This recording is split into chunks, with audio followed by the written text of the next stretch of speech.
Prince Loki of Elbaf has finally been revealed, and just wow. I mean, this guy's a monster, with some of the most intimidating auras since Kaido's colossal introduction over 300 chapters ago at this point, and all of this is probably setting him up to be a true threat to the Straw Hats, but I'm still kinda sitting here wondering, will Loki really be a villain? Because this is kind of the biggest question of the arc to me, and I do think that I have the answer, but that's not all we got today, because Oda also blessed us with this insanely majestic full-shot reveal of Elbaf. I mean, just look at this place. It is absolutely huge. It's gorgeous, and it's packed full of so much mystery at the same time. And I'll of course break down every secret I could find in this epic panel, but first, let's stick with Loki here for a moment. And forgive me for sounding a little bit like a fanboy over here, but I'm just in love with everything about this character right now. From the cocky attitude to his tatted up arms and his just overall boss aura and appearance. And this type of introduction is kind of why I love One Piece. A true feeling of like, damn, this character is gonna be cool. Because as much as I think Oda is a master of making these goofy characters really interesting and powerful, and I'm a fan of that as well, but kind of, you know, nothing really beats a real character who just looks like an absolute monster. Plus, I mean, come on, have you seen his covered eyes? You know, I'm pretty much all for that Gojo look, and if Oda is really setting this guy up to be a god tier level character, as he says he is himself, though I think it's pretty safe to say that he absolutely nailed that introduction. All right.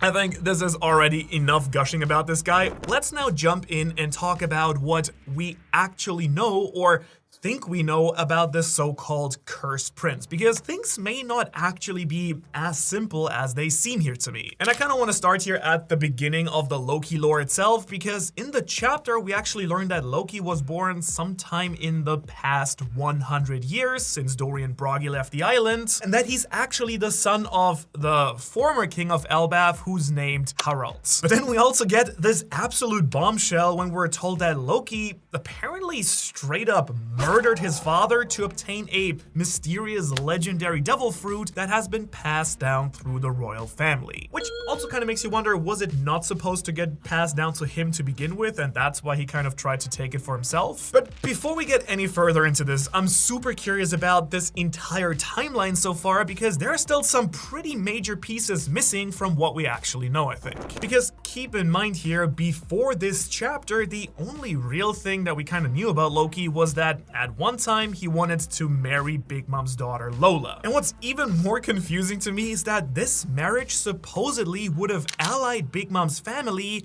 with the entire kingdom of Elbaf, right? So clearly Loki was not always an outcast and major threat to all the giants like he seems to be right now. So to me, the big question here is, when did Loki become the cursed prince? Was he always considered this from the start? Because, I mean, again, from Big Mom's backstory, I kind of doubt it. So does that mean then that Loki only fairly recently killed his father and has only been chained up for a fairly short time, like a couple of years here? And when looking deeper into this, I think there's even more evidence in this chapter, because we are actually told that Haryujin is also a royal son.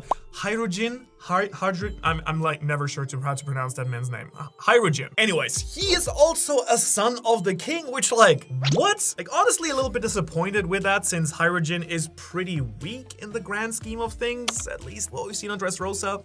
But whatever, maybe Oda's gonna scale him up a little bit during Elbaf. However, the important piece to me is that Haryujin was required to stay in Elbaf because of all the troubles with Loki almost escaping, so I'm kind of wondering if Loki only actually murdered his father very recently, which again is why his brother or half-brother Haryujin had to come back to Elbaf. I mean, again, keep in mind that it was only a couple of months ago in terms of One Piece time that Haryujin was still in Dressrosa, and before that he was working with Buggy, so it just makes a lot of sense to me that the crisis with Loki and his father's murder happened really recently, maybe during the Wano arc. Or on the other hand, maybe Loki was pretty well locked up until now and only only after he nearly escaped was Hydrogen actually required to help the giants keep him locked up because he's been growing stronger maybe. Also, I was really wondering, speaking of that, where in the world are Loki's guards? I mean, wasn't it supposed to take pretty much the entire force of Elbaf warriors to keep this guy contained?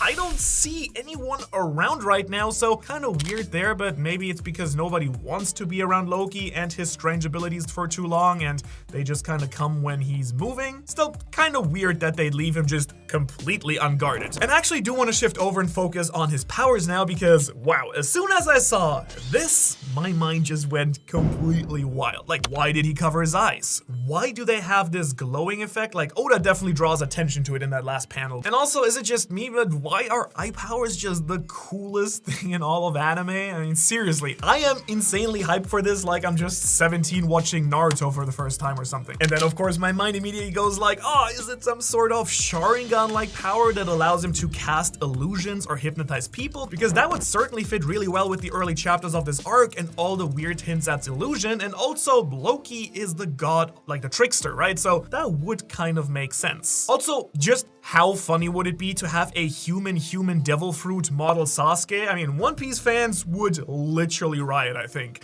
either in the good way or in the bad way. But anyways, let's focus on some more realistic options here, starting with what we actually know. Because apparently Loki ate a legendary devil fruit that has been passed down through the powerful Elbaf royal family for centuries, maybe back from the Void Century. So going based off of the facts, first, it's a legendary fruit, which already, Second, it is heavily tied to the giants and their culture and race. And third, Loki's introduction had him wrapped up in chains. So put all of that together in my mind and we get the mythical god fruit model Prometheus. And actually there's a ton of reasons why this makes a lot of sense to me. So let me quickly catch you up on some brief Greek and Nordic mythology. Okay, if you don't know, Prometheus was a titan who stole fire from the Greek gods and gave it to humanity. On top of that, Prometheus is considered a trickster, kind of similar to Loki, as well as being a god of fire. So taking that idea of being a god of fire, that fits pretty well with what Loki said about being the god of the sun. So we have sun, fire, being a trickster, and defying the other gods. In my mind, all of that seems to fit pretty well with what we know of One Piece Loki so far, but that's not all, because as you might know, as a punishment for stealing the fire and giving it to humanity, Prometheus has also been punished by being chained up for eternity, just like how we're introduced to Loki pretty much. However, then eventually the hero Hercules came along and actually freed Prometheus, which could easily be what is going to happen with Luffy and Loki very soon as well. So yeah, mythical fire god Prometheus fruit is definitely an option for me, but since we took a devil fruit idea from Greek mythology, let's also discuss one from North lore as well, of course, because that would be a little bit more fitting. Because there's actually another ancient god, it turns out when looking into this, who fits Loki introduction even better than Prometheus, and that is the fire giant Sartor. Again, apologies if this is not how you pronounce it. Now, in case you didn't know, Sartor is the greatest of all the fire giants, who is basically the biggest threat to gods like Odin and Thor during Ragnarok. And so to see where I'm going with this, let's connect that to Loki, because the Cursed Prince literally tells us that he wants to end the world. Which to me sure seems like a very Ragnarok-y way of thinking, if you ask me. Now, what you might not know though is that Sartor also carries a massive sword, and oh, what do we know? We actually have a stupidly big sword right here on Elbaf. Now, obviously, right now at least, this sword is way too big for the chained up Loki to use, but to me, it still kind of hints at a connection possibly to Sartor from the North lore. Now, on the other hand, there's of course another legendary figure related to Ragnarok that could very easily be Loki's devil fruit, which I think more people would probably guess, I assume, and that is of course Fenrir, the monstrous wolf from mythology. Now, Fenrir is often stated to actually be the one who starts the chain of events leading to Ragnarok, so if Loki also wants to bring an end to the current world, then Fenrir fits with that mindset as well. Plus, I mean, just how cool would it be to see a giant devil wolf running around Elbaf? Like, no matter how evil this guy is, sign me up for that one. Just like how you can sign up for my exclusive early thoughts on these chapters by signing up for my Patreon and supporting the channel using the link in the description. But on the other hand though, if we're actually talking about legendary legendary devil fruits, we might as well throw out the idea of, yes, an Odin fruit, since he was the greatest of the Norse gods. Or there's of course also the possibility that Odin is still an actual person, as we discussed in my last review, and he could actually be the real villain of the arc instead of Loki. Again, I'm not so sure he's gonna be the bad guy. Now, there's one mind-blowing thing though about Loki's devil fruit that is super important to me, but also super easy to miss, because we're told that Loki killed his father so that he could obtain the legendary devil fruit, but we kind of have to ask for a moment, and this only occurred to me like right before recording, how in the world did Loki know that killing his father would let him take that devil fruit? Because just take a minute to think about that. As One Piece fans, we kind of already know how devil fruit reincarnation works at this point, right? But it has never actually been confirmed that when a devil fruit user dies, that their fruit will reincarnate close by. So does Loki somehow know the secret to devil fruit reincarnation, kind of similar to the Blackbeard pirates? One option, or could it be something much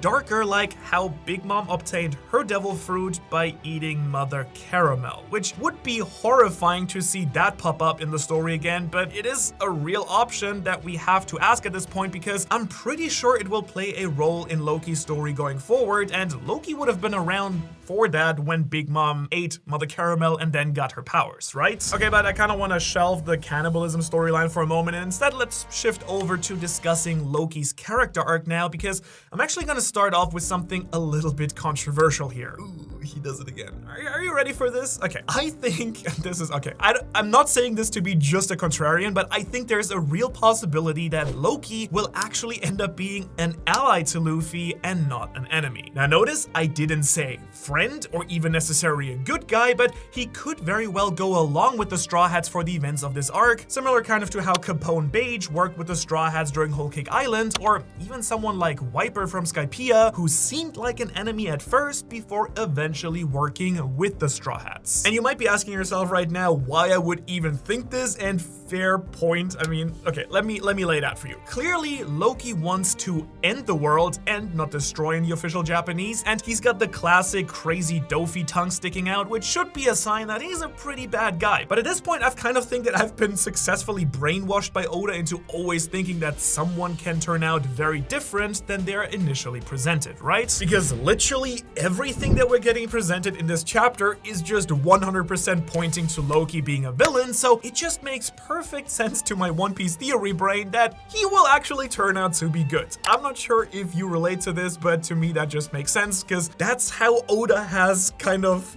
conditioned all of us at this point. And I actually have some actual evidence and reasoning for this as well. Yes, it's actually not just completely my headcanon here, because consider this. Why did Luffy approach Loki to begin with? I mean, clearly Luffy could sense Loki's presence as soon as they were on the island, but he also never outright said that the present was dangerous or evil. And even more importantly, we all know at this point that Luffy is basically a genius at sensing people's true intentions, so when I first read this scene, I felt like Luffy was going to check out something interesting, not someone giving off extremely evil, bloodthirsty vibes, right? Then again, there's the fact that Loki seems to have a somewhat sweet side, considering he was trying to charm Lola here with a flower, so in my mind, there is definitely a possibility, at least, that Loki is not as evil as he's presented. Which then I think could in turn lead to the possibility that he was framed for the murder of his father. So maybe he might not really want to end the world, but instead just end the current people running the island,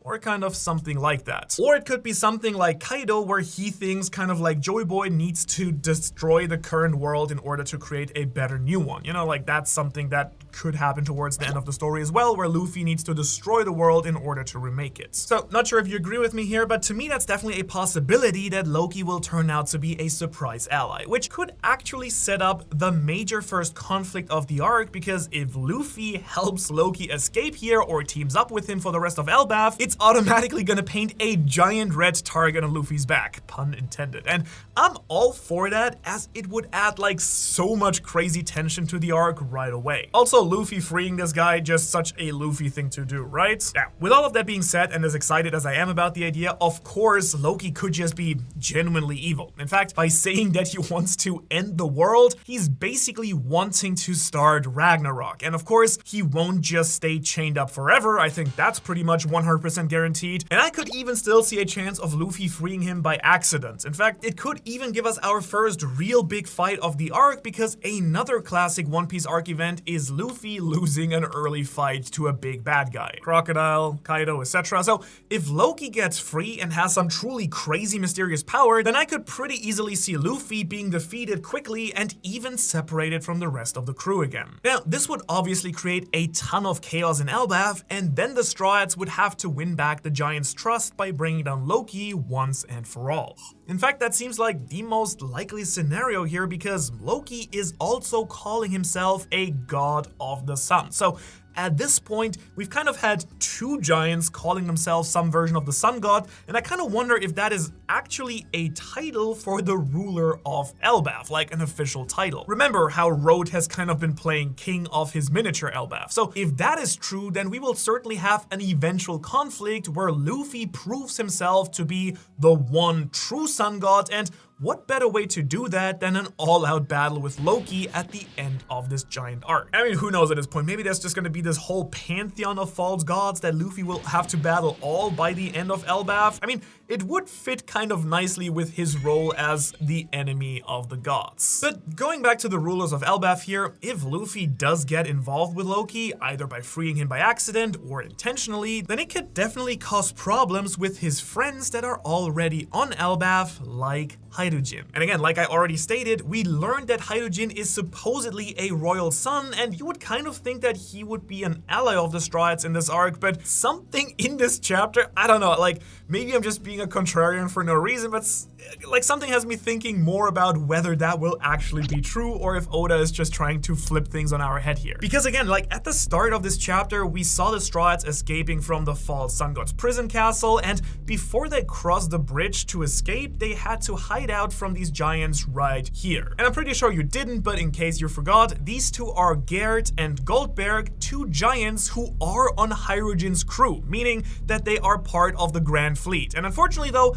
I don't think the Straw Hats actually knew who they were. I mean, they've only ever met Hydrogen from the crew before, so it would make sense that they hid themselves when they heard that trespassing is illegal here in Elbaf. But even with that excuse, I'm kind of thinking to myself, they should have just stepped out anyways, because even if Gert and Goldberg didn't recognize the others, then they surely would know who Luffy is, since he's basically known all across the world at this point. But since that didn't happen and Luffy's now separated from the crew, I could see a situation where Zoro, Sanji, and the others get in trouble with these giants because, as we were told, trespassing is illegal in Elbaf. So that's just a whole nother possible point of conflict for the future setup of this arc. Okay, I just can't go any further in this review without talking about the most stunning panel from the entire chapter and the entire arc so far, and that was of course the beautiful full reveal of the island of Elbaf and this just stupidly enormous tree that dominates the entire island. And let me tell you, there is just so much to break down here. Okay, first of all, it's kind of really hard to even imagine how big this island is. Like seriously, it has to easily be by far the largest island we've ever seen in One Piece, which is just absolutely ridiculous to think about. But starting at the bottom here, we have, I feel like a weather forecaster. Starting at the bottom here, we have the mountains surrounding the entire tree, which makes me wonder exactly where the village that we saw in Big Mom's flashback was as well. Because if you remember, that place didn't seem to have any snow at all at that time. But then moving up a little bit, we see this castle where Road kept his prisoners and the bridge up to the middle layer of branches here. I think we know this because of the little speech bubble that we get, which kind of indicates that this is where this conversation between Luffy and Loki is taking place. Okay, but moving up, this is where things get truly crazy. You see the, no, it's good. Because here we get this giant castle up here surrounded by some truly insanely huge looking cannons, which is just hilarious because based on the size of these things, the cannonballs for these, like, how big are they? Probably bigger than any regular ship in the One Piece world, right? Beside that though, I for one just cannot wait to see what this castle town is actually gonna look like. I mean, will it be similar to the rural villages that we've seen before, or will it be a lot more sophisticated with ancient technology from the Void Century? Because, I mean, Elbaf has never been taken over by the world government. I think it's gonna take a while, but I really can't wait to get there, even if it's gonna take a while. But I also want to notice there is a rainbow in the background, which we nailed in our previous thumbnail, which could, by the way, possibly be related to like the Bifrost, which connected the different realms in Norse mythology as well. Okay, but then we get like the craziest thing in this entire panel, which is this massive sword sticking out all the way through that tree. Like, what in the world is that thing? Like, who would even use this? But not only that, if you actually take some time to think about that question for more than 2 seconds, you probably also remember that this is not even the only insanely large sword that we've seen recently in the story, because remember this katana from Onigashima? To be fair, it doesn't probably seem quite as large as the one on Elbaf, but it is still way bigger than any character we've met who can possibly use it. So again, this is like compared to the skull where Kaido lives in. So I mean, that's the amount of scale we're talking about here. And so I immediately thought to myself of who could ever actually use these things, because they were clearly made for a purpose. And the answer to this may go way back in history to a time even before the Void Century. Let me quickly get on a detour here, because remember that the world didn't used to be flooded. So it's absolutely possible that there once existed like super massive creatures like actual titans that roamed around the One Piece world. That would absolutely explain the giant swords, and that means that the Onigashima skull could be the remains of one of these enormous creatures. Or I guess another thought that occurred to me is, could they belong to these mysterious giant creatures from the Florian Triangle? I mean, you didn't forget about those ones, did you? Like, those are still completely unsolved. Like, honestly, the more I thought about this, I think this might just be a topic for a whole separate video, because one sword in Onigashima could be just a cool environmental design choice, but with 2 of these things now, there has to be some reason that Oda has been including this intentionally, right? I think we can all agree on that that's no coincidence. Also, one sword in the Wano katana samurai style, one in the Nordic longsword style. Also very interesting cultural differences between the Titanic swords. But that's of course not all that we get from this insane spread of Elbaf, because throughout the top and mid layers here, we have these strange waterfalls pouring down, which I'm not sure if you thought about this, but to me kind of made me wonder, where in the world is the water coming from for these? Because again, just keep in mind the scale of this thing. That is absolutely massive. So this is like insane amounts of water spilling down this giant tree. My thought process was it must probably be coming from the top of the tree, or maybe even the Sky Islands, because the tree is certainly big enough to connect all the way up to the White Sea up in the sky. Again, something we talked about before, that Elbaf might be the entrance to the Sky Islands officially. But let's continue to something that I honestly never thought I'd talk about in One Piece, but I'm all here for it, which is inflation. Because with the giant captains Dory and Bragi getting their first updated bounties here, going from 100 million berries to each being 1,800,000,000 berries, Robin explains to us that apparently there has been a lot of inflation from 100 years ago, which is like such a weird fact, but also like got my brain working really hard. For instance, does that mean that someone like Roger's bounty would that be a lot higher today? Remember, Roger's final bounty was about 5.5 billion 24 years ago, so with calculating the inflation for those years, his current bounty should be around a staggering 26 billion, or kind of something around, like somewhere in between there. And I guess, I mean, that was your monthly Math with Manu segment for this chapter review. But from math now, let's shift over to history, because we learned the name of Loki's father in this chapter as well. As I mentioned at the beginning, this guy was called King Harald, or Harald, if you want to go really German with it, who's actually a figure from Viking history, not mythology, and a real former king of Norway. What's really interesting here is that he is far from the the most famous Viking warlords either, so I really just can't understand why Oda chose this guy in particular to be the inspiration for the name of the former king of Elbaf. What I did find out researching this is that Harald did have two sons, Eric Bloodaxe and Hakon the Good, sick names by the way, though one is clearly better than the others, who actually both fought against each other for the right to take their father's throne. So maybe that's gonna be the narrative that we'll see here in Elbaf, with two or more brothers fighting for the throne, especially with Loki seeming to have an axe, I think. But speaking of another royal character, I of course also need to talk about how this chapter gave us the latest hint that Vivi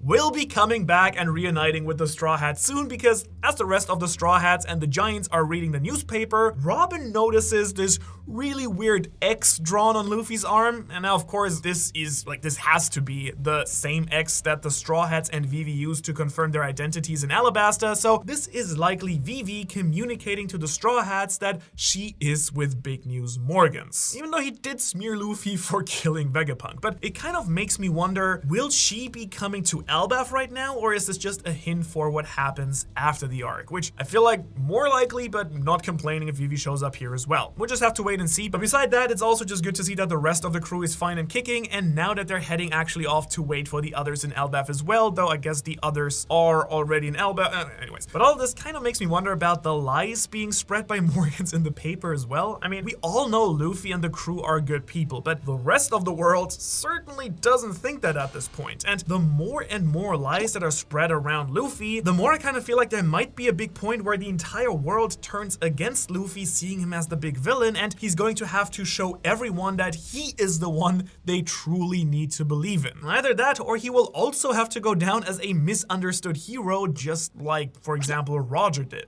Or going more down that rabbit hole, what if the world government might do something even more terrible to show the world just how evil Luffy really is? And I think we could even see that here in Elbaf, because I have to imagine they will have some sort of presence during this arc too. I mean, they have literally been in every single New World arc, so could we have someone like the Holy Knights actually show up in Elbaf and take part in this conflict?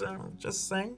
Or will Emu send his ancient weapon to try wipe out another island? I mean, that one also would make a lot of sense, because Emu now has access to more of the Mother Flame energy that powers the ancient weapon, so why wouldn't they turn it against the most powerful island in the entire world that has resisted the world government for centuries?